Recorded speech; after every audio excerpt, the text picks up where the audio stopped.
Estudiar y comprender los temas de la Biblia resulta para muchos un gran desafío. Rubén, Esteban y Daniel ya están junto a ti para acompañarte en Hablemos de Biblia. Hablemos de Biblia, un podcast sencillo y sin corbata.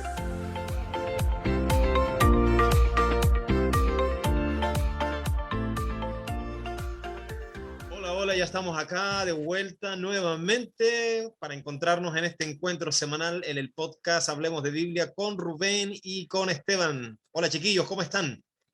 Muy bien, contento de estar acá. Esta es primera vez que vamos a grabar después de haber subido el primero, así que contento de ver los comentarios, las reacciones, agradecido de la gente y por supuesto de Dios. ¿Cómo Bien, estás, Esteban? Feliz también de poder compartir nuevamente con ustedes, con nuestros amigos que nos van a estar escuchando, que nos van a estar viendo también a través de YouTube, y agradecerle a todos, ¿no?, que han compartido el podcast, que han escuchado los mensajes que han dejado. Nos anima a seguir adelante. Qué bueno. ¿Les gustó, no? Bonito, bonito. Ver ahí las reacciones de la gente, buena onda. En general, buena onda, cariño. Está partiendo. Ya teníamos varias visualizaciones, así que superamos la expectativa que no iba a escuchar mi papá y mi mamá y alguna abuelita del Esteban, pensaba yo. Esa era mi expectativa de rating. Mi esposa, algunos familiares más y por ahí quizá un amigo. Eso. Oye, no. Oye, aprovechemos para saludar a Blog de la Joa, que nos dejó un comentario por allí, al igual que Sunilda Albarrán, Mónica Ledesma, Sadoc Montesinos, Jacqueline Zamora, Carisol Castillo, algunos de los amigos que dejaron por ahí un mensaje del capítulo. Creo que estuvo bueno, ¿no? Me pareció bueno por la evaluación también de los que dejaron su mensaje por allá. Sí, del primer capítulo. Ahí hay varios fans de Rubén. Rubén es acá el hombre clave, el más conocido. El más conocido. Oye, ¿cómo está la cosa por ahí, por Carahue, por Valdivia? Oye, acá todo bien, contento, agradecido al Señor. Miren, porque para todos nuestros amigos, bueno, los que me conocen también y los hermanos que me van a conocer, yo estoy feliz porque van a ser mi hija ahora en finales de junio, principios de julio, y estamos contentos con eso, con mi esposa, así que oramos para que todo salga bien, hemos ido a los controles y gracias a Dios todo bien, y eso nos da felicidad. Y seguimos avanzando con los desafíos acá del distrito y preparando las campañas que se vienen de evangelismo. Y el Señor está haciendo su obra en los corazones de las personas. Futuro papá. O sea, todos los auditores de Hablemos de Biblia, vamos a hacer el baby shower, Hablemos de Biblia. Es. Oye, Rubén, ¿cómo está por ahí la cosa en Valdivia? ¿Cómo está tu ministerio por allí, tu pastorado? Muy contento, agradecido a Dios. Estoy hoy día recordando mi distrito antiguo, La Ligua, ahí con el chalequito de La Ligua, que me regalaron ahí cuando era pastor de allá por la quinta región, y acá feliz con los hermanos de Payaco, Pichi, Ropuyi, Reumén, y también las iglesias de Valdivia propiamente tal, así que feliz, contento, agradecido a Dios, y el Señor ha bendecido harto el trabajo, así que estamos agradecidos de su misericordia y también del cariño de los hermanos, que son muy, muy cariñosos acá, muy cariñosos. Un saludo a los hermanos de allá, a los de Carahue también, que son bastante cariñosos. Celebraron mi cumpleaños, me hicieron un cumpleaños sorpresa, así, pero tremendo, grande, y yo no lo esperaba porque llevo poco tiempo acá, es la primera vez que trabajo en un distrito, y contento, agradecido al Señor por el amor y el cariño. Un abrazo para todos los hermanos, los llevo acá en el corazón. Populista. Oye, dejemos un saludo para los amigos que nos escucharon a través de las diferentes plataformas también, los que nos escucharon en Spotify. ¿En cuál otra plataforma se escucha esto, Esteban? Apple Podcasts, estamos también en Amazon Music, así que ahí nos pueden encontrar como Hablemos de Biblia. Ok, los que nos escuchan también a través de esa plataforma, un abrazo grande y gracias por acompañarnos. Estamos listos para nuestro episodio de hoy, episodio número 3. Durante el tiempo de peregrinaje del pueblo de Dios, el santuario fue un elemento real que les permitió vivir la experiencia del cuidado de Dios, así como la adoración y la salvación. Hoy veremos el santuario y sus diferentes etapas a lo largo de la historia. Bienvenidos.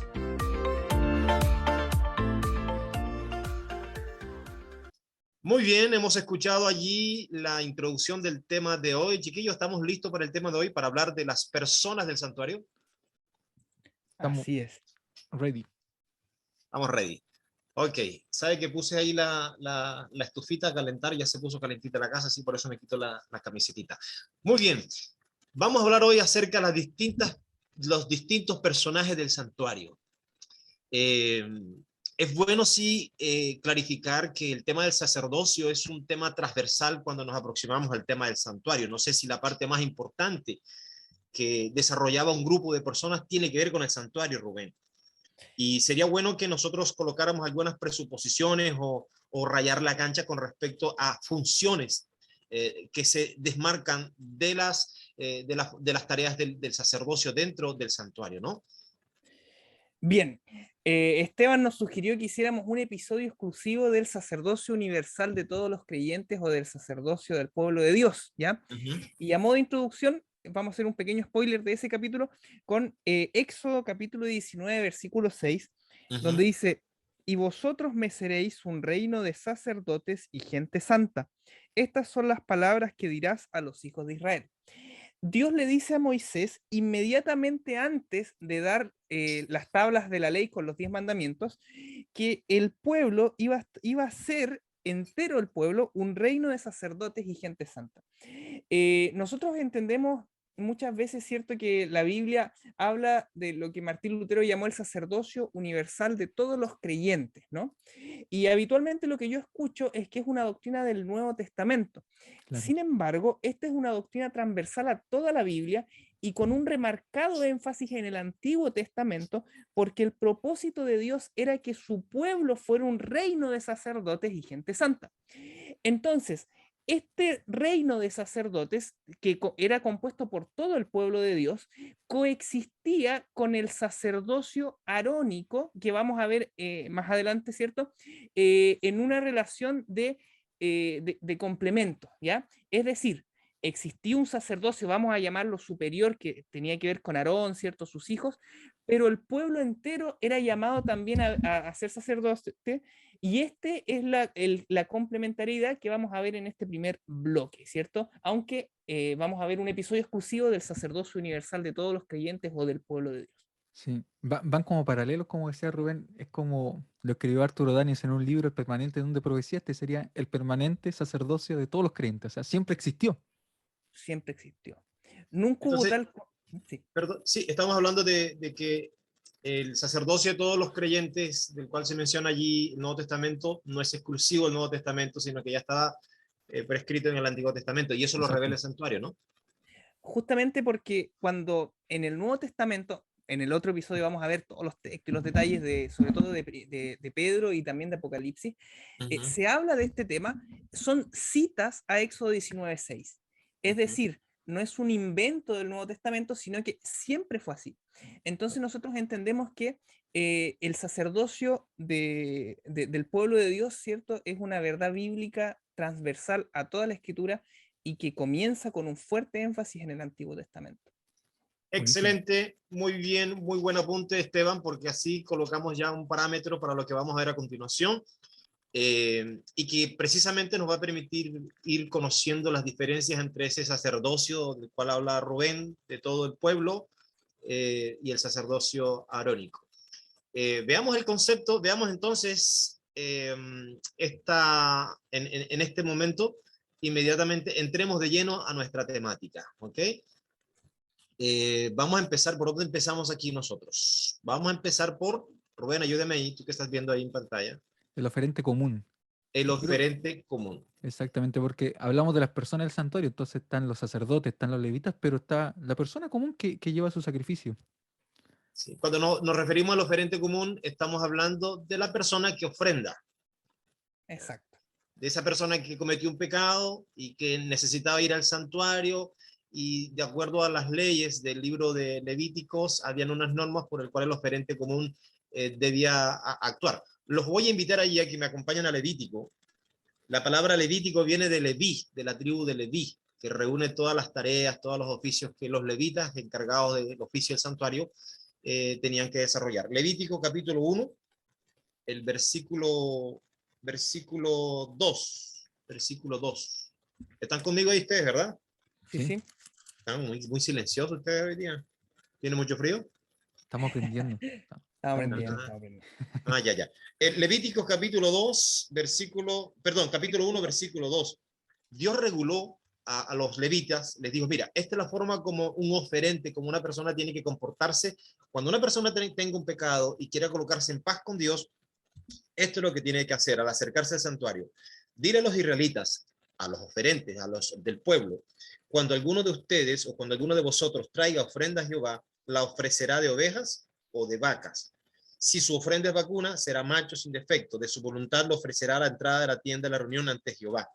Pondrá su mano sobre la cabeza de la víctima y el Señor la aceptará para expiarlo.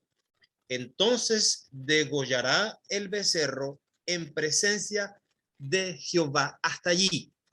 Porque a continuación viene la tarea que le corresponde a los sacerdotes, que lo vamos a ver ya un poquito más adelante. Así que lo primero que hacen los oferentes común, Esteban y Rubén, según esto, es que él tenía que ofrecer el sacrificio. Él era el que sacrificaba la víctima, no el sacerdote. Exacto. Exactamente. Es Ponía un su punto mano, importante. ¿Ah? claro, ponía su mano. Él era participante de esto porque yo creo que esto tiene una relación muy concreta porque yo lo pienso así, ¿no? El pastor conoce sus ovejas. La mayoría de las personas eran pastores o trabajaban en la agricultura, pero el pastor conoce sus ovejas, las cuenta. Él sabe cuáles son las 99 y sabe quién le falta y la llama por su nombre. Entonces, la persona que conocía su oveja, que sabía su nombre, tenía que llevar, era muy personalizado, tenía que llevar su oveja, la que él conocía, la que él vio nacer, y sacrificarla, poner su mano y sobre ella confesar sus pecados y finalmente, ¿cierto?, degollarla. Es decir, es muy fuerte porque tiene que cortar esa relación que tiene con su animal propio. Que cuidó, Exactamente, que cuidó. que apacentó, que alimentó. Ahora tiene que morir ese cordero inocente, tiene que morir en lugar de él, y él tiene que ejecutar el sacrificio. Por lo tanto, yo lo veo allí como un coprotagonista, si me pueden admitir la palabra, ¿no? De ese proceso de mediación. Es coprotagonista, hay una participación conjunta, porque él empieza el proceso, el oferente, el personaje, la persona culpable, empieza el proceso de sacrificio. Esto es súper interesante porque todavía no estamos hablando del sacerdocio de los hijos de Aarón, ¿cierto? O de Aarón mismo. Claro, Sino que estamos hablando de la persona común, entendiendo, ¿cierto?, que Dios llamó al pueblo completo a ser un reino de sacerdotes. Entonces, no era el sacerdote quien degollaba la oveja en este tipo de sacrificios, sino que era la persona común y corriente, que la primera parte es imponer las manos, ¿cierto? Se fija en esa parte, y ahí tiene que ver con la transmisión del pecado, ¿no? Simbólicamente, por supuesto, el pecado pasaba del pecador a el cordero o el la becerro víctima. o el animal que fuese, a la víctima, ¿cierto? Aquí empezaba ese proceso de transferencia, que es importante que las personas tengan presente. La transferencia, ¿no? La culpa, como dice Rubén, del pecador era transferida al animal. Luego del animal era transferida la sangre, va a ser transferida la sangre, lo vamos a ver cuando veamos el tema de los sacerdotes. De la sangre, dice la Biblia, la vida estaba en la sangre, por eso sin derramamiento de sangre no había perdón de pecado. Y luego cuando el sacerdote tomaba esa sangre para introducirla al santuario, ahora está el sacerdote cargando esa culpa. La vamos a ver más con detalle. Entonces hay un proceso de transferencia que empezaba por el pecador, por el oferente, con el sacrificio de la vida. ¿Queda claro esto, no? Por eso en los primeros 5 capítulos de Levítico hay un montón de tipos de sacrificio diferentes. Sí, Y en todos, quien sacrifica es la persona que pecó, ¿cierto? Que sacrifica ella misma su cordero, no el sacerdote arónico. Ese es el punto que queríamos recalcar. sí. Para ser más, Interesante. sí, para ser más específico, los sacrificios se dividían en dos, en dos. Estaban aquellos de olor grato al Señor. Uno escucha esa frase, ¿no? Era olor suave para el Señor. Y aquellos que no eran de olor grato. Entonces, dentro de lo que eran de olor grato para el Señor, estaba el holocausto, que era continuo, la oblación o ofrenda vegetal de cereal y la ofrenda de paz. Esas eran voluntarias, ¿no? Ellos llegaban y hacían este sacrificio. Y después estaban las de olor no grato, que se tenían que hacer también, que eran por el pecado y la expiación por la culpa. Y así tenemos estos 5 tipos de sacrificios que son más generales. Exacto. Bien, ya hemos presentado entonces el primer grupo de personas del santuario, que tiene que ver con el oferente y sus distintas ofrendas. Hay un segundo grupo, chiquillos, de personas que también tenían mucho que ver con el oficio del santuario, los ancianos. ¿Quiénes eran los ancianos allí? Bien, dejemos que la Biblia responda, ¿no? En Éxodo capítulo 12 se habla de la identidad de los ancianos, no estamos hablando de los viejitos, ¿no? Ahora los viejitos. Técnicamente la palabra hebrea es saquén, que significa barbudo. Esa es la palabra barbudo, ¿no? Había que Hay tener otras barba. palabras que se usan después, pero esa es la palabra saquén, ¿cierto? Significa anciano, pero más allá de la edad tiene que ver con un rol dentro del pueblo de Dios. Para ver quiénes eran los ancianos podemos remitirnos a cuando se da la legislación de la Pascua. ¿Recuerdan ustedes? El pueblo de Israel está por escapar de Egipto, ¿cierto? Y se tiene que hacer el sacrificio del cordero pascual antes, ¿cierto?, de la huida. El capítulo 12 del libro de Éxodo, el versículo 3 dice: hablad a toda la congregación de Israel diciendo, en, en el día 10 de este mes, tómese cada uno un cordero según las familias de los padres, un cordero por familia. Es decir, nos estaba diciendo, según la familia de los padres, un cordero. Ahora, miren qué es lo que dice el versículo 21. Y Moisés convocó a todos los ancianos de Israel y les dijo: sacad y tomaos corderos por vuestras familias y sacrificad la Pascua. Es decir, primero dice según los padres por familia y luego dice, llama a los ancianos para que sacrifiquen.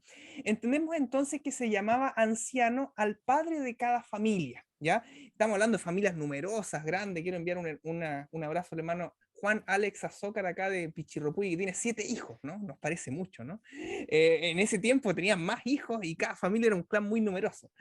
¿Por qué les digo esto, mis queridos amigos? Porque pareciera ser que dentro del pueblo había una representación, un liderazgo dentro del propio pueblo. No estamos hablando ni de reyes ni de sacerdotes, sino que dentro de la comunidad, ¿cierto? Llamada a ser un reino de sacerdotes, que era, ¿cierto?, el tema de los ancianos, los padres de cada familia. Los ancianos en un principio eran el padre de cada familia, y más adelante, en una crisis específica que tuvo Moisés, se creó una institución del Consejo de 70 ancianos, pero eso podríamos tratarlo en otra ocasión. Ahora, ¿qué importancia tienen los ancianos en el contexto del santuario mismo, estos padres de familia? Resulta que en los primeros 5 capítulos de Levítico, como dijimos, salen distintos tipos de sacrificios. En el capítulo 4, el versículo 13 en adelante dice: si toda la congregación de Israel hubiere errado y el hierro estuviere oculto a los ojos del pueblo y hubieren hecho algo contra alguno de los mandamientos de Jehová en cosas que no se han de hacer y fueren culpables, luego que llegue a ser conocido el pecado que cometieron, la congregación ofrecerá un becerro por expiación y lo traerá delante del tabernáculo de reunión. Y los ancianos de la congregación pondrán sus manos sobre la cabeza del becerro delante de Jehová, y en presencia de Jehová degollarán aquel becerro. ¿Por qué este punto es crucial? Porque cuando había un pecado colectivo, es decir, todo el pueblo se apartaba de Dios y cometía un yerro nacional, digámoslo así, en representación del pueblo iban los ancianos, que eran parte del pueblo mismo y le representaban. Y ellos eran los que, digámoslo así, en representación de todo el pueblo, imponían las manos sobre la víctima a ser sacrificada y la degollaban para poder ministrar. Entonces entendemos que los ancianos son parte del pueblo de Dios y ocupan una preeminencia de liderazgo y son los padres de cada clan familiar. Excelente, ¿eh? Excelente, excelente. Además de los ancianos, Esteban y Rubén, también tenemos 2 grupos más Sí, de personas que operaban alrededor del santuario, los pobres y los extranjeros. sí. Nosotros encontramos también que de repente habían personas que habían caído en una crisis económica, que tenían que vender todas sus cosas y quizás querían ofrecer algo al Señor, pero no tenían, ¿cierto?, la cantidad para poder comprar un becerro o no trabajaban, ¿cierto?, en esto y simplemente no tenían, no le alcanzaba. Y Levítico menciona que todos tienen el derecho a adorar, inclusive aquellos pobres, ¿no? Y dice Levítico capítulo 5, versículo 7, y si no tienen lo suficiente para un cordero, eso es lo que tenían que ofrecer siempre, presentará a Jehová como expiación por el pecado que cometió 2 tórtolas o 2 palominos, uno para la expiación y el otro para el holocausto, que eran los animales más económicos, más baratos, ¿no?, que tenían. Ahora hay un detalle, ¿no? A diferencia de las personas que tenían que degollar a su cordero, esto sacrificio lo ofrecía directamente el sacerdote. El sacerdote era el que tenía que en este caso, ¿cierto?, tomar a los palominos o a las tórtolas. Pero aún así, de repente hay personas que son más pobres. Estamos hablando de, en términos modernos, pobreza extrema, ¿no? ¿Y qué pasa si alguien caía en esa pobreza extrema? Bueno, también se hace mención en Levítico. En el versículo 11 del capítulo 5 dice, pero si no tienen lo suficiente para 2 tórtolas o 2 palominos, el que pecó presentará como ofrenda por el pecado la 10ª parte de una efa de flor de harina, no pondrá sobre ella aceite. Me acordé, ¿no?, del aceite que está tan caro La hoy en día. inflación. Bueno, no pondrá aceite sobre ella, ni sobre ella pondrá incienso, pues es un sacrificio de expiación. Entonces, nosotros acá tenemos, ¿no? Esto me recordaba a lo que dice el Nuevo Testamento, donde menciona que casi todo es purificado con sangre, casi todo. Y estos pobres que no tenían los recursos podían, ¿cierto?, con harina solamente, ofrecer su sacrificio. Y también era acepto, o sea, todos eran invitados a participar, inclusive también aquellos extranjeros que se hacían parte del pueblo de Dios, es decir, aceptaban la circuncisión, y como aceptaban la circuncisión, se repite muchas veces en el Antiguo Testamento, en el Pentateuco, que el extranjero y el común tendrán una misma ley. O sea, se aplicaban las mismas leyes, pero también con respecto a la adoración en el santuario, cuando ellos se hacían partícipes de el pacto del pueblo de Dios. Si nosotros leemos también en Isaías, usted me acompaña en Isaías 56, y fíjense lo que menciona el libro de Isaías, versículo 5, dice, y yo le daré un lugar en mi casa, dentro de mis muros, y un nombre mejor que los hijos y las hijas, les daré un nombre permanente que nunca será olvidado. Un poquito un texto anterior hablando de los eunucos. Pero después dice lo siguiente, y a los extranjeros, y a los hijos de los extranjeros que sigan a Jehová para servirle, que amen el nombre de Jehová para ser sus siervos, a todos los que guardan el sábado para no profanarlo y abracen mi pacto, termina diciendo, yo los llevaré a mi santo monte y los recrearé en mi casa de oración, sus holocaustos y sus sacrificios de los extranjeros serán aceptados sobre mi altar. Ahí está la inclusión, ¿no?, del Señor para todas las personas, porque mi casa será llamada casa de oración para todos los pueblos o naciones. Y ahí está. Todos son invitados a participar. Todos son bienvenidos en el santuario. ¿No tiene recursos? Puede ofrecer lo que tenga, pero tiene que Todos tienen, participar. todos tienen acceso al perdón, todos tienen Exactamente. acceso a la gracia, ¿no? Pero Así es. también me llama la atención que, aunque todos tienen la opción, nadie tiene excusa, y así como alguien podía ofrecer un cordero o podía ofrecer harina, ves lo valórico, la diferencia valórica, todos tienen que hacer algo. Exacto. Todos Por tienen que eso que acercarse.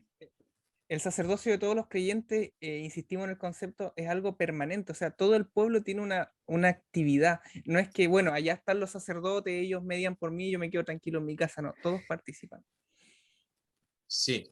Oye, ahora entremos al tema de los sacerdotes, ya que usted ha mencionado el tema de los sacerdotes. Hemos hablado de el sacerdocio del pueblo, los que ofrendan, los ancianos, los pobres, los extranjeros, todos tienen una tarea específica, todos tienen que presentarse con las manos delante del Señor, con algo en las manos. Nadie se presenta con las manos vacías. Hay una participación conjunta. Ahora, veamos entonces en qué consistía la tarea de los sacerdotes. ¿Habrían dos tipos de sacerdocio, Rubén, Esteban?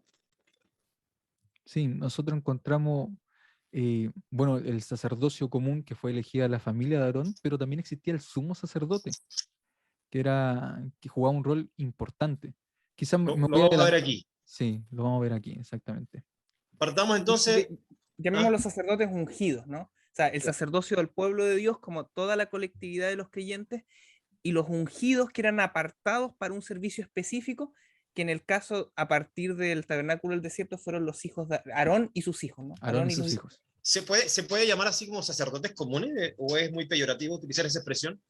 O sea, llamamos sacerdote común en contraste con el sumo sacerdote, pero el conjunto lo llamamos los sacerdotes ungidos, por decirlo. Ya, entonces es bueno que nuestros amigos tengan en su mente la idea de que cuando hablamos del sacerdocio y del santuario, estaba el sumo sacerdote y los otros que no eran sumo sacerdote.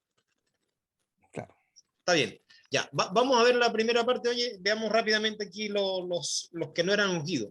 En Levítico, ahí volvemos al capítulo 1 de Levítico. Recuerdan ustedes, ¿no? Venía el pecador, el culpable traía una ofrenda y la presentaba delante del santuario, tenía que sacrificarla, tenía que degollarla. Versículo 5, el Levítico 1:5. ¿La degollaba quién? El oferente. Y luego, la segunda parte del versículo 5 dice, y los sacerdotes, hijos de Aarón, ofrecerán la sangre y rociarán con ella alrededor del altar que está en la entrada de la tienda de la reunión. Desollará la víctima, la dividirá en trozos. Los hijos de sacerdotes pondrán fuego sobre el altar, compondrán la leña sobre el fuego. Luego los hijos de Aarón dispondrán los trozos. Mira, todo lo que está diciendo aquí, lo que tenían que hacer, la cabeza, la grasa sobre la leña que está sobre el fuego, sobre el altar. Lavará con agua los intestinos, las patas y quemará todo sobre el altar. Es una cuestión tremenda. Claro. El oferente viene, sacrifica al cordero con el dolor que significó haber sacrificado a su víctima que alimentó, que cuidó con amor. ¿Ya? Y ahora el sacerdote no ungido lo recibe. Ven el tema aquí, porque yo veo que aquí el sacerdote está haciendo el trabajo feo, Rubén. Recibe la víctima muerta, sacrificada por el oferente. Imagínate la escena, ¿no? Está muerta, está degollada. Ahora él tiene que desollarla, tiene que partirla en trozos, tiene que lavarla, las partes internas. Yo me he trasladado un poquito a la escena más clara para nosotros cuando vamos a comprar un pescado. Vemos ahí el caballero, ¿sí o no? Toma el pescado ya está muerto. Alguien lo mató. Abre el pescado, pero él se mezcla con la sangre del pescado, con la entraña del animal. Claro. Y no solamente él se mezcla, sino que todo el ambiente a su alrededor está mezclado, porque la sangre pringa, el agua pringa para todos lados. Y no solamente la sangre, sino el olor. Claro. En ese ambiente operaba este sacerdote. Este sacerdote, hijo de Aarón, ¿cierto? Que también es parte del ungimiento sacerdotal, por eso le llamamos sacerdocio superior al del pueblo de Dios. Oficiaba todos los días esto. Y todos los días se dedicaba, no sé, no sé cuántas familias llevarían diariamente un cordero al santuario. Y además de esto, este sacerdote en la mañana y en la tarde ofrecían un sacrificio diario, además de las fiestas específicas. El santuario, cuando nosotros, no sé, cuando Esteban hace las gráficas para subirlo, se ve re bonito, ¿no? Se ve bonito, los colores, pero el santuario era un lugar terrible, era un lugar terrible, lleno de olor a sangre, de matanza. Póngase a pensar lo que gritaban esos pobres animales. Y esto nos evoca que el pecado es grave ante Dios, que no era el plan de Dios el plan de Dios era que el hombre no pecara, pero el pecado trae consecuencias graves, y como la víctima representa a Cristo, por eso sentimos dolor, ¿no? Esteban, tú nos contabas mientras preparábamos acá una metáfora que dio un autor, ¿cómo era? Sí, George Knight, en uno de sus libros que se llama La Cruz de Cristo, presenta una metáfora cuando va a hablar acerca de los sacrificios del santuario, y él hace mención de su perro, ¿no? Tenía un perro con un nombre, con tal que un día llegó, se sentía extraño porque había escuchado un sermón de los sacrificios, y la paga del pecado es muerte. Entonces llegó y pescó a su querido perrito y lo mató en el sótano. Entonces uno se pregunta qué raro, ¿no? Qué extraño, le causa repulsión eso. Y es justamente eso pasaba en el santuario, es decir, nos debiese causar repulsión lo que se hacía allí, porque era muerte. Por eso era que el santuario tenía que ser purificado. Claro. Bueno, ahora, no mató al perrito, sí, acláralo. Bueno, al final era una metáfora, exactamente. Ahora, no noten el detalle, ¿no? Volvamos aquí. El sacerdote, tenía que desarrollar ese rito continuo y permanente que incluía toda la hora del santuario. La limpieza, la leña, los sacrificios de la mañana, el sacrificio por la tarde, los panes, encender las luces del candelabro, que las luces no se apagara. Tenía que representar ahora al pecador culpable entrando al lugar santo. El pecador no entraba al lugar santo. Él entraba a través del sacerdote que lo representaba y que llevaba la sangre. Habían dos formas como el sacerdote, como la culpabilidad del pecador era ingresada al santuario, del atrio al santuario. Habían dos formas. Una era con la sangre que el sacerdote, parte de la sangre del animal sacrificado, que el sacerdote llegaba y untaba ahí las puntas del cuerno y la rociaba sobre el velo que estaba entre el lugar santo y el lugar santísimo. Y la otra, mira qué detalle, cuando el sacerdote comía parte de la carne. Exacto. O sea, el sacerdote estaba, para los que piensan que era un privilegio, no, estaba comiendo la carne de un animal culpable, de un animal muerto por la culpa de otro. Exacto. Este es como la remisión de los pecados. O sea, yo llego al santuario con mi pecado, a través de la imposición de manos, lo traspaso al cordero o becerro o las Claro, tórtolas, etc. a la harina. Y entonces, ¿ah? A la harina también. Claro, a la harina. Y entonces, a través del sacerdote, mi pecado ingresa al santuario. Esa es la lógica. Entonces, el sacerdote común, que llamamos común porque no era el sumo sacerdote el que vestía de blanco, una túnica de lino blanco, ¿cierto? El efod de lino. Este sacerdote común ministraba todos los días en el lugar santo, que la semana pasada lo pudimos repasar un poquito y lo vamos a volver en un próximo capítulo a más detalle. Y entonces este sacerdote se encargaba de ingresar el pecado al santuario. Esa era su labor. Y como era un servicio diario, en hebreo es tamid. El servicio del tamid era el servicio diario, el que cada día se repetía, que incluía, como decía Daniel, el sacrificio de la mañana, el de la tarde, los panes de la preposición, el incensario, ¿cierto? Y el candelabro, ¿cierto? Este servicio se hacía diariamente y de esa manera, ¿cierto? Se ingresaba el pecado al santuario. Pero como bien dice Daniel en las metáforas que él ha usado, era una cuestión terrible, una cuestión que bueno. Oye, mire lo que pasó aquí, mira, Levíticos 10, 16 al 18 narra una escena que llama la atención. Dice que Moisés preguntó por el macho cabrío de la expiación y halló que no había sido quemado, y se enojó con Eleazar e Itamar, dos sacerdotes, hijos de Aarón, que habían quedado allí después del proceso de expiación, y le dijo: oye, ¿por qué no comiste la víctima de la expiación en un lugar santo? Porque es muy santo, y él os la dio a vosotros para que llevéis el pecado de la congregación ante el Eterno. Ved que su sangre no fue llevada dentro del santuario. Debáis haberla comido en un lugar santo como yo mandé. O sea, el sacrificio no era completo si el sacerdote no comía la carne. O sea, tenía que el sacerdote participar de la culpabilidad, entre comillas, al comerla, ¿no? O untarla, ¿cierto? Era O una de las. untarla, Una de Era la las dos. forma como, claro, como entraba al lugar, eh, al lugar santo. Aquí hay una lectura genial, Esteban, ¿no? Sí, está muy buena. No, ¿Ah? sí, dale. Sí, yo quisiera pasar al sumo sacerdocio también, porque era otra función del sacerdocio, o sea, de los sacerdotes.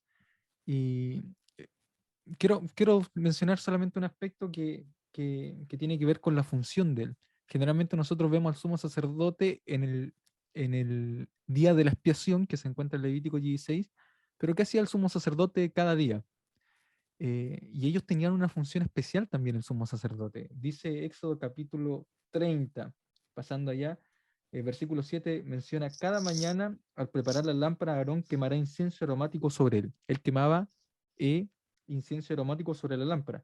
Versículo 8: cuando Aarón encienda la lámpara al anochecer, quemará también el incienso y será rito perpetuo delante de Jehová para vuestras generaciones. Solamente lo hacía Aarón como sumo sacerdote, no lo hacían los otros sacerdotes, quemar el incienso. Entonces era prerrogativa de él. Ahora, nosotros también encontramos en Crónicas que él también, el sumo sacerdote también oficiaba en el lugar santo, también cierto ofrecía sacrificios. Dice el versículo 49 del capítulo 6 de Primera de Crónicas: pero Aarón y sus hijos ofrecerían sacrificios sobre el altar del holocausto y sobre el altar del perfume, quemaban incienso y ministraban en toda la obra del lugar santísimo. Entonces, esas eran sus funciones, ¿no? Que tenía Aarón como sumo sacerdote, aparte de la expiación, en el día de la expiación que se encuentra registrada en Levítico capítulo 16. ¿Quién era el sumo sacerdote ahí? Era Aarón, Claro, uno solo. uno solo, exactamente, no habían otro. Y bueno, aparte también, no lo mencioné, pero usaba ropas especiales, ropas distintas, tenía una hombrera especial, tenía un efod, tenía, cierto, en el pecho piedras preciosas. Es lindo porque se menciona Era que único. todas esas vestiduras que eran únicas, que eran especiales, que representan el sumo sacerdocio de Cristo, era para hermosura, ¿no? Sí. Menciona la Biblia. Entonces, así es nuestro Dios. Y Rubén. digámoslo así, yo le comentaba antes que el sacerdote, bueno, por supuesto que persiguió por el sumo sacerdote, por lo que nos cuenta Esteban, en el atrio y el lugar santo ingresaba el pecado al santuario. Y una vez al año, en el día de la expiación o de la purificación del santuario, el sumo sacerdote tenía que sacar el pecado del santuario. ¿Ya? Esa era la lógica. El pecado entra al santuario y ahora el pecado tiene que salir del santuario. Para poder salvar al pecador, porque todo esto se trata de personas, ¿no? Todo esto se trata de la persona que llevó su corderito, o su becerro, o sus 2 tórtolas, o su ofrenda vegetal, para salvarnos del pecado. Y es grave el pecado ante Dios. Oye, sí, muy grave. Rubén, hay figuras de un rey que haya sido sacerdote en el Antiguo Testamento también, ¿o no? Mira, aquí encontramos quizás otra labor. Está el sacerdote común, ¿cierto? El que viste de blanco, el sumo sacerdote, el que viste este traje especial. Y en Génesis capítulo 14, versículo 18 nos dice: entonces Melquisedec, rey de Salem y sacerdote del Dios Altísimo, sacó pan y vino, y él trabaja con Abraham. Encontramos que Melquisedec es anterior al santuario del desierto, es anterior a Aarón y sus hijos, pero él dice que tenía 2 prerrogativas: rey y sacerdote, ¿cierto? Rey y sacerdote. En el libro de los Salmos, el capítulo 100, o sea, el Salmo 110, versículo 4, dice: juró Jehová y no se arrepentirá, tú eres sacerdote para siempre según el orden de Melquisedec. Nosotros aplicamos este texto a Cristo, ¿no? De hecho, la epístola a los Hebreos así lo dice.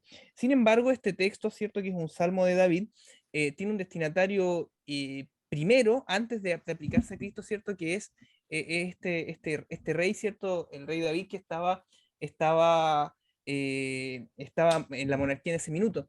Nosotros encontramos sobre todo en el ministerio de David, que parecía ser que él entendió algunas específicas, circunscritas y pequeñas prerrogativas sacerdotales. Por ejemplo, le vemos a él vestido con un efod de lino, ¿no? Que era la vestimenta del sacerdocio. Tío.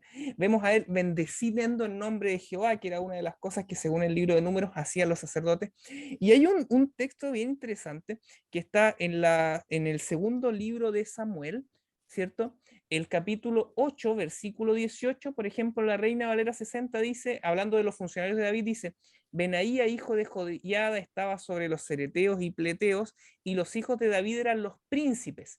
Sin embargo, en hebreo, esta palabra que se traduce por príncipes es cojenim, que es sacerdote. Entonces nosotros entendemos que hay una cierta prerrogativa de un sacerdocio, ¿cierto?, que tenían los reyes. No eran todas las funciones, ni eran la mayoría, ni eran del oficio diario en el lugar santo ni en el santísimo, puesto que hubo un rey, ¿cierto? Urías, Usías, ¿cierto? ¿Se acuerdan que él, Usías, entra en el santuario a hacer lo que no le correspondía hacer, porque él no tenía las prerrogativas de los sacerdotes comunes ni del sumo sacerdote, y Dios lo castiga, ¿no? ¿Por qué? Claro. Porque el rey no podía interferir en los asuntos sacerdotales, pero vemos en esta imagen que había una cierta lógica. ¿Qué tiene que ver esto con lo que estamos estudiando? Nosotros creemos que nuestro sacerdote es Cristo. En el podcast pasado Esteban explicaba que los pastores no son sacerdotes, ¿cierto? ¿Se acuerda? Ahí Esteban nos daba todos los detalles. Por lo tanto, nosotros entendemos que el sacerdote común, el sumo sacerdote y el rey sacerdote son símbolos de etapas del ministerio de Cristo. Cuando Cristo entra, cuando Cristo asciende a los cielos, ¿cierto? Él oficia el tamid, ¿cierto? El servicio continuo que se usaba en el lugar santo. Y bueno, vamos a estudiar después el santuario en relación con las profecías de Daniel, voy a hacer un spoiler, pero los adventistas creemos que en 1844 él pasa del lugar santo al lugar santísimo, entonces deja su función sacerdotal hasta 1844, y en 1844, ¿cierto?, inicia como sumo sacerdote, hasta poco antes de su venida, porque llegará el momento cuando Cristo se despoja de sus vestiduras sumos sacerdotales, se pone sus vestiduras reales, sale del santuario y viene a rescatar a su pueblo. Son 3 etapas del ministerio de Cristo en favor nuestro. Por eso Cristo es el ungido, y los sacerdotes, el sumo sacerdote y el rey sacerdote, eran ungidos. Y ahí ahora viene otra partecita que no me quiero adelantar. Sí, el ungido tiene que ver con esa palabra que nosotros utilizamos para el Mesías, ¿no? Que hace referencia a Cristo en la Biblia. La ceremonia del ungimiento en la Biblia dice que el ungimiento de una persona era cuando alguien era apartado por una función específica, una función especial específica, en este sentido. Y En el caso bíblico encontramos que Aarón fue ungido por Moisés para que fuera sumo sacerdote. David fue ungido como rey, Saúl fue ungido como rey por Samuel. Y hay varias historias en la Biblia donde personajes fueron ungidos para una tarea específica. Cristo debía ser ungido también por Dios el Padre, según el libro de Salmo, por medio del Espíritu Santo, no con aceite, sino a través del poder del Espíritu Santo. Y luego vemos en el libro de Lucas cuando él dice, se levanta en la congregación allí en el templo, en la sinagoga, y lee en Isaías 4:18 lo que había sido escrito sobre él, ¿no? El Espíritu de Dios está sobre mí porque me ha ungido para dar buenas nuevas a los pobres, para traer sanidad, para traer libertad a los oprimidos. Aparece allí Cristo Jesús como el ungido, ¿no? Como el Mesías. Pero hay una diferencia entre ungimiento y ordenación, porque nosotros no somos ungidos, los pastores no somos ungidos. Claro, O sí exactamente. somos ungidos. No, no lo somos y el ungimiento tenía que ver con lo que ya había mencionado Rubén, con los sacerdotes, que lo acabamos de ver, y también con el rey. Eran ungidos. Profeta. Y de alguna manera, como ya se mencionó, representaban a Cristo. Es decir, eran ungidos porque representaban al ungido, al Mesías, ¿no? Ajá. Al que había de venir y al que había también de gobernar. O sea, esa es la prerrogativa, ¿no? De Cristo. Entonces, de alguna manera, el sacerdocio, el rey, representaban a Cristo como nuestro sacerdote y también como nuestro rey, nuestro soberano. Pero la ordenación es muy distinto porque la ordenación no se hace con aceite como se hace el ungimiento. Ya de partida, la modalidad, ¿cierto? Es distinta. Entonces, la ordenación es imposición de manos. Y eso nosotros lo vemos en un ministerio muy particular que se encuentra en número 8, que es el ministerio de los levitas. Los levitas eran ordenados, eran apartados, eran consagrados para unas funciones especiales. Y los pastores también no somos ungidos porque no representamos a Cristo, Pero somos entonces, apartados. pero somos apartados para un ministerio especial. Y acá viene nuestra relación también quizás con los levitas que eran otros personajes, otras personas que servían en el santuario, y eso lo tenemos que ver ahora. Y ese es el grupo, el último grupo que vamos a ver hoy, ¿no? Nos quedan 10 minutitos para ver este otro grupo de personas dentro del santuario. Y ahí encontramos los levitas, ¿no? Se hacía una elección, una ordenación. ¿Cómo era eso, Rubencito? Bien, esta historia parte de la siguiente manera. En la estructura patriarcal primigenia, digámoslo así, Dios había apartado para sí a los primogénitos, ¿ya? Es decir, el que abría la matriz, ¿cierto? El primer hijo era apartado como primogénito para Jehová y Dios lo apartó para él como derecho propio. En el Éxodo ocurrió un episodio triste de la apostasía. Espero que nadie de nuestros auditores esté haciendo un becerro de oro ahí en su Ah, vida. estaban en el Pero se medio acuerdan la carrete, historia, ¿no? la media Oye, fiesta. Aarón, pues, más que lo ensalzamos a Aarón, y bueno, se mandó un tremendo condoro que hizo un becerro de oro para la idolatría. Bajó Moisés, recuerda la historia, ¿no? Quebró las Sí. tablas de la ley, todo mal, quedó bueno, una terrible Apostasía. apostasía. Y entonces, ¿cierto? Moisés pregunta quién está por Jehová. Y el capítulo 32 del libro de Éxodo nos cuenta que dieron un paso al frente los levitas. Aquí quiero detenerme en una palabrita concreta. En el capítulo 32, el versículo 29, ¿cierto? Bueno, Moisés, luego de decirle que ellos fueran y pasaran espada por todos aquellos que habían estado en la apostasía, el versículo 32-29, Dios le dice, o sea, Moisés le dice a los levitas, hoy os habéis consagrado a Jehová, pues cada uno se ha consagrado en su hijo y en su hermano para que él dé bendición hoy sobre vosotros. Esta expresión, ¿cierto? Hoy os habéis consagrado a Jehová, en hebreo es milhu yetkem. En simple, milhu tiene que ver con llenar y yetkem es la forma plural de yat, que significa mano, ¿ya? Llenarse las manos. Llenarse las manos es la expresión hebrea para consagrado. Entonces, los levitas son apartados para Dios, se llenan las manos en el capítulo 32 de Éxodo. Ahora, en el capítulo 3 del libro de Números, Dios dice que cambia a los primogénitos por los levitas. ¿Recuerdan esa historia? Cada familia debía pagar un rescate por los primogénitos y entonces se cuentan por los levitas y Dios ahora aparta a los levitas en lugar de los primogénitos. Claro. Y un episodio muy bonito que, bueno, invito a nuestros amigos a que lo puedan repasar en casa, tiene que ver con esta primera escena bíblica de ordenación, ¿ya? En el capítulo 8 del libro de Números. Es cierto que la palabra ordenado no está en la Biblia, la palabra ordenar, está la palabra consagrar, ¿ya? Claro. Ya vimos que en hebreo es llenar las manos.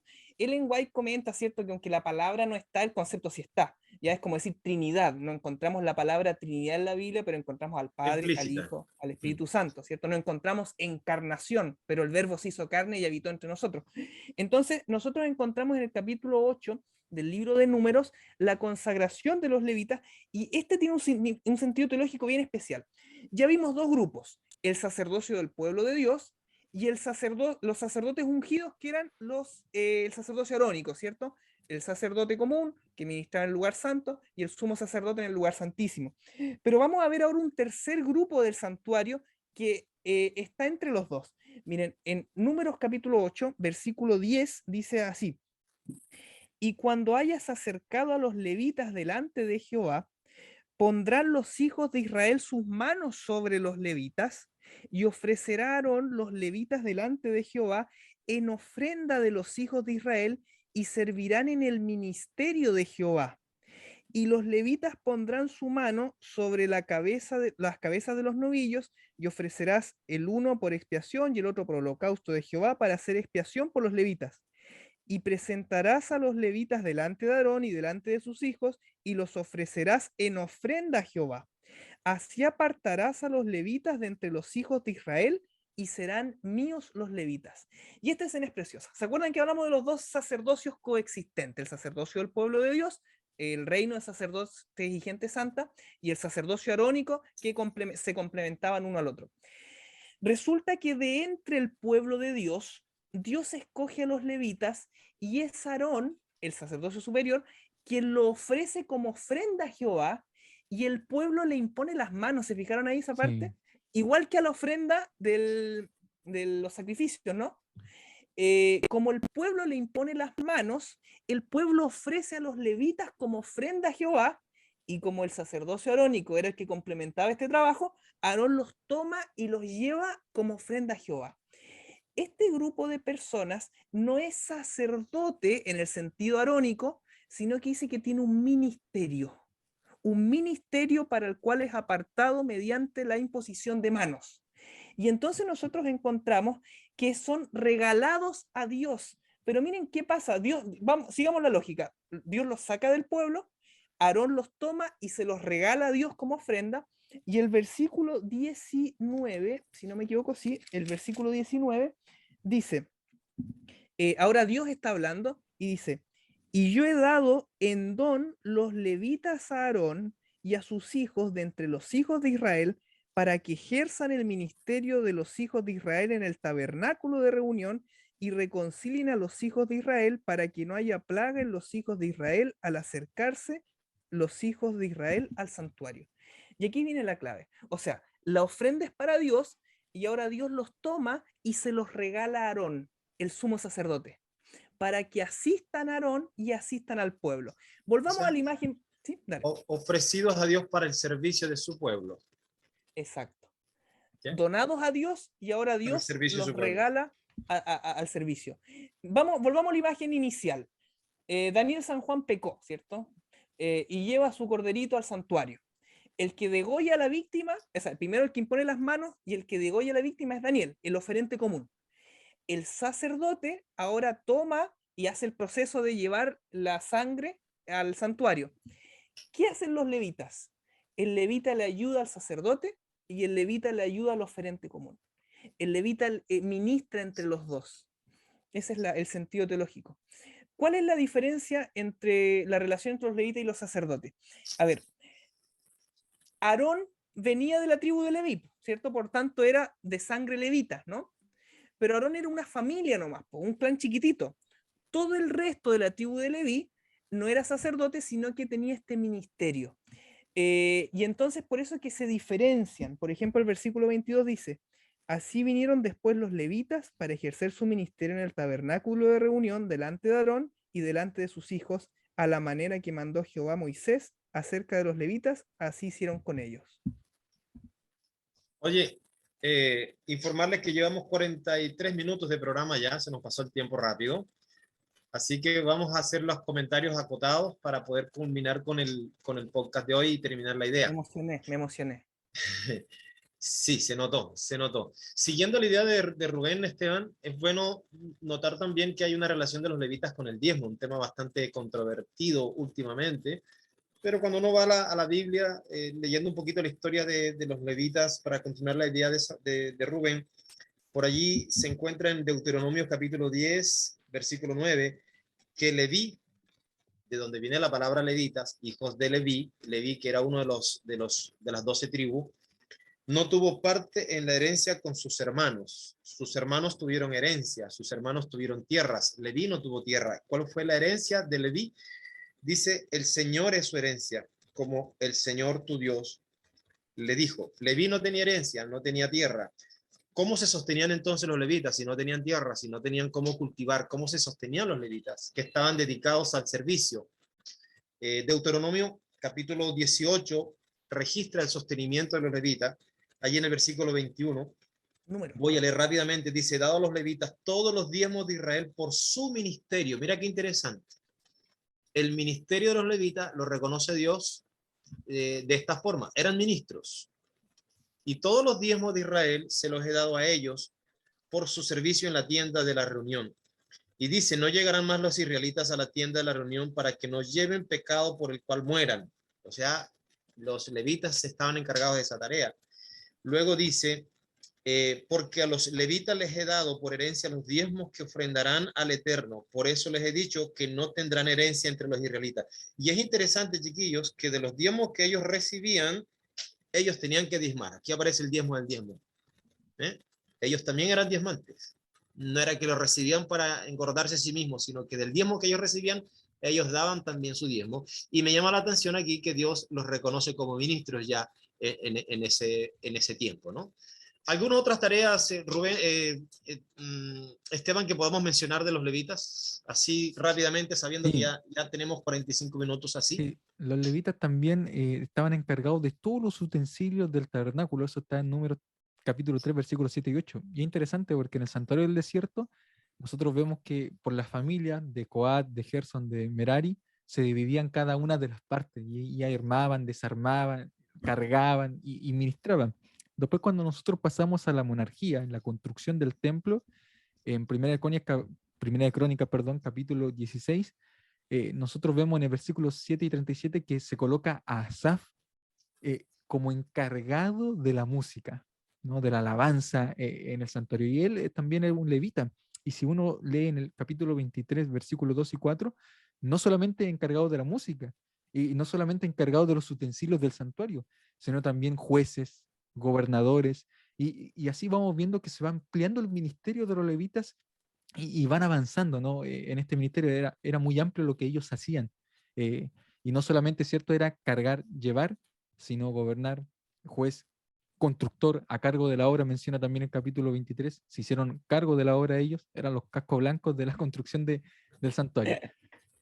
Sí, buenísimo. Oye, hagamos ya un cierre, ¿les parece? De lo que hemos visto hasta aquí en esta jornada, en este tercer podcast, y tomemos algunas conclusiones que yo creo que están asociados más a nuestro servicio con Jesús, en nuestra relación, en nuestro servicio con Dios, ¿no? Sí.